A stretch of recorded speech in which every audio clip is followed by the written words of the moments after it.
હવે અહલ્યા ગભરાણી મારો પતિ બાર તો પછી આ કોણ મારા પતિના રૂપમાં.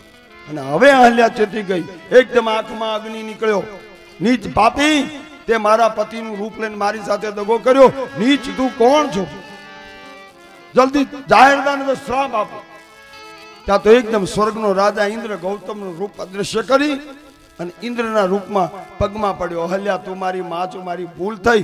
હવે હું દુનિયામાં કોઈ પણ સ્ત્રી પાસે આવું ખરાબ કાર્ય નહીં કરું, મને માફ કર. હવે અહલ્યા ગભરાણી, કરે રે પાપી, તે તારા સુખ માટે થઈને મારી જિંદગી બરબાદ કરી. મારો પતિ બહાર, હું તું ઘરમાં, મારી શું દશા થશે?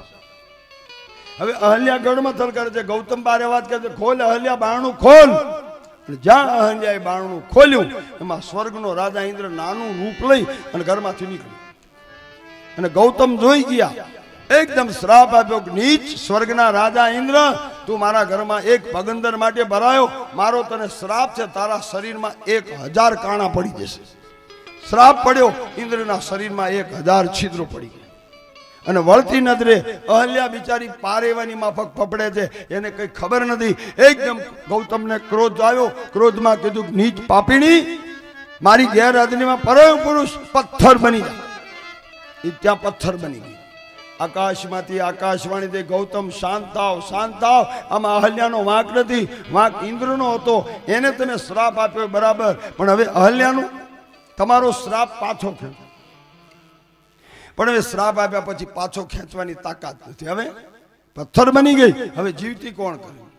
ત્યારે આકાશવાણી દ્વારા કીધું કે હે ગૌતમ, હવે એનો કંઈક નિવારણ કરો.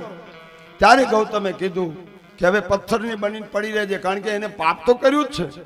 પણ ત્રેતા યુગમાં રામ અવતાર થશે અને રામ જ્યારે અહીંયા આવશે અને એના જમણા પગની રજ અહલ્યાના પથ્થરના ઉપર પડશે, ત્યારે એ જીવતી થશે અને પતિલોકમાં આવશે. અને ભગવાન ત્યાં આવ્યા. સંત દ્વારા એનું કાર્ય થયું છે. ગૌતમ ઋષિએ કહ્યું વિશ્વામિત્રે રામને, હે રામ, પગ ઊંચો કરી અને પગ અડાડો, ચરણનું દાન આપો. ભગવાને પગ ઊંચો કર્યો, અડાડ્યો. ક્ષત્રિય છે, ક્ષત્રિયનો દીકરો કદું પારકી સ્ત્રી સામે નજર ન કરે. રામાયણ બોલે છે કે રઘુવંશી ન કર સહજ સ્વભાવ, મન તું પંથ ન કરઈ. શ્રી રામ જય રામ જય જય રામ, શ્રી રામ જય રામ જય જય રામ. હે રઘુવંશી ન કર સહજ સ્વભાવ.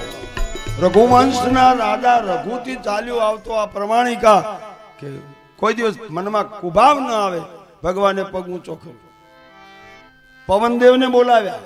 પવનદેવ પગની નીચે આવ્યા. પથ્થરની શિલા પગની વચ્ચેથી પવનદેવ નીકળ્યા.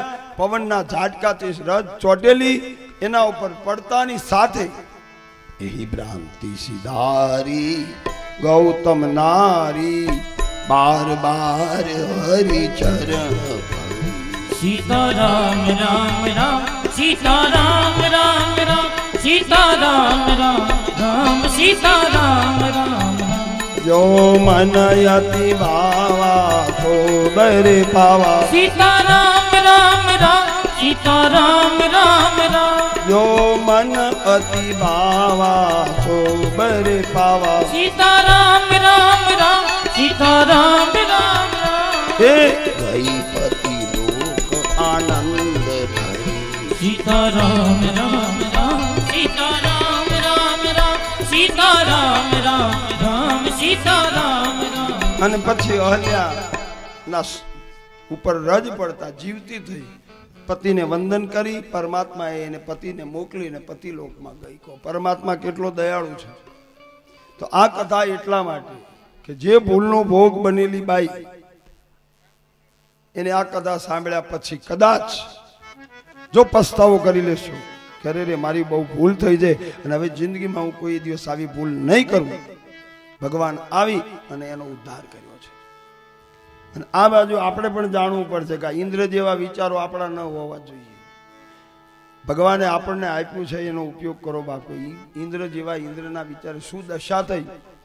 ઇન્દ્ર રે રાજાને જે દી અજ્ઞાન ઉપજારે, ગૌતમના ઘરમાં राख्यो हाथ मन हम जावी ना मन हम जावी एक अंगने तारे सहस्र भंग थासे रे एवारे लाग्या ता तेने श्राप मन हम जावी ना मन हम जावी માટે આ 9 દિવસની કથામાં આ મંડપમાં બેઠા પછી આ મનને બરાબર સમજાવજો અને જો મન સમજશે તો જ જિંદગી જીવી શકશું જો મન નહીં સમજે તો માર ખાવાની તૈયારી રાખો મનવો જાણે કે અમે સારા કામ કરશું ઉલટાનો થશે રે સંતા मन हम जावी ना मन हम जावी ना આવા દાખલાઓ રામાયણ ભાગવત મહાભારત મને તમને આપે છે પરીક્ષિત રાજા એની પણ ભૂલ જુઓ શું કરી રાવણની ભૂલ જુઓ કેવી થઈ અને એનું ફળ એને શું મળ્યું પરીક્ષિત રાજાને જેથી અજ્ઞાન ऋषि ना गणा मां नाख्यो साप मन हम जावी ना मन हम जावी सात सात दिवसे तने सर्पदंश थासे एवारे लाग्या ता तेने श्राप मन हम जावी ना मन हम जावी માટે જેવી સોબત તેવી અસર मूरख की प्रीत बुरी धुए की जीत बुरी बुरे संग बैठे चैन भागे ही भागे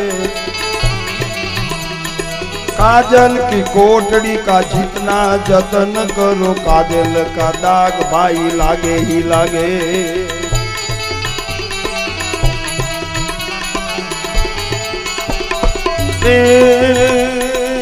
कितना सती हो कोई कितना जती हो कोई कंचन कामिनी साथ भागे ही भागे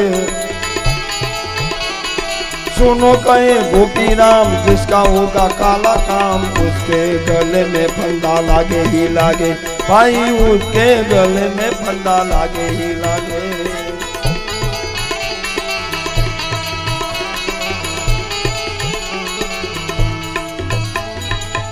आ गौतमनी नहल्यानी कथा